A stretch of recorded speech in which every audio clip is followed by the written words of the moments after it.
So really shoot day is very early calls, a lot of hard work for literally a very, very short window of time to shoot.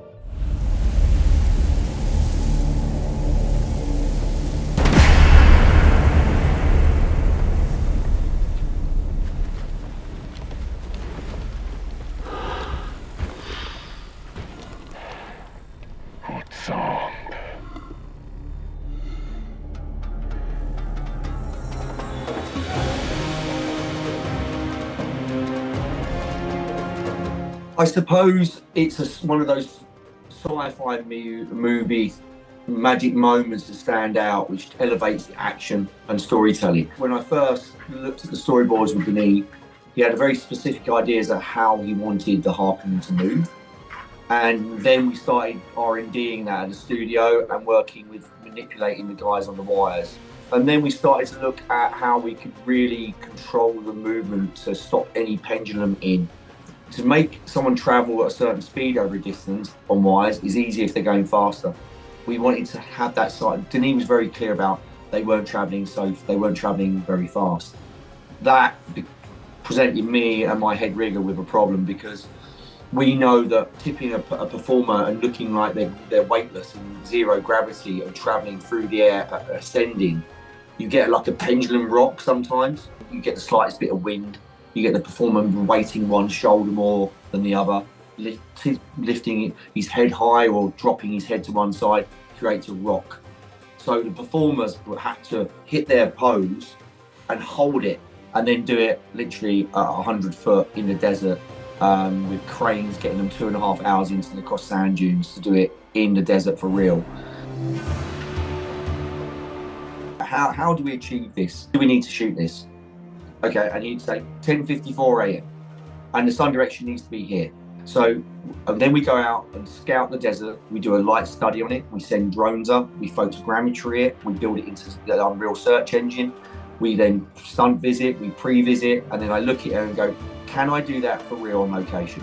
I'm R&Ding at the studio. I'm back and forth. No, a tweak here, move the pick point here. All of those things are all happening simultaneously. And then when I get a shape that I like and a speed that I like and the stunt is being performed how I want to present it to Denis, I go to Denis and then I get his input.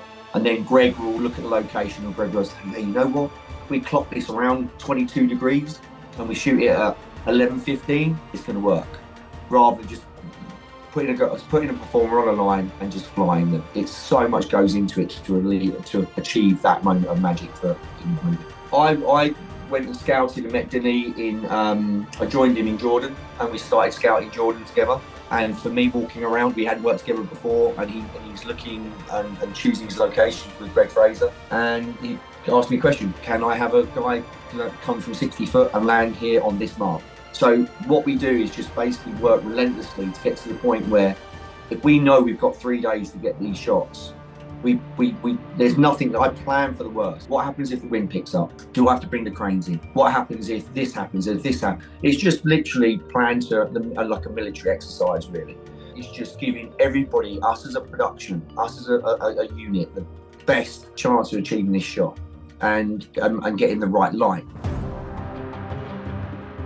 Desert's majestic. It's one of the most beautiful places, but it's challenging to work. The heat, the dust, the fine sand, getting the heavy plant and cranes and vehicles to location is extremely challenging. But you just be saying, okay, we're shooting Thursday the big day. So Monday, what's the long range weather forecast? Tuesday, same thing. Wednesday, if it's looking risky, shaky, can we pivot now? Can we do something else in the meantime where I don't need the cranes up? So that all comes into play. And again, we did have some of that. Some days, where the guys are going up the rock face and that sort of like scuba moment that Denis really described it to me as if they were underwater, scaling a crevasse underwater. That was really sort of had to have zero wind conditions for that, because you could feel them, pivoting on the rock face or being blown right and left, and we just didn't want that. So it is a huge factor.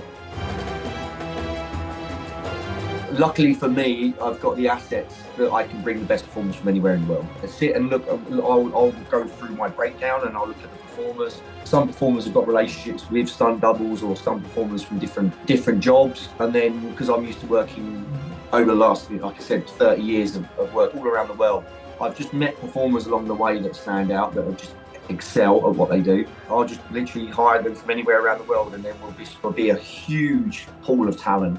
Dune Part 2, they came from everywhere. So it's a joy to be around so much talent, really.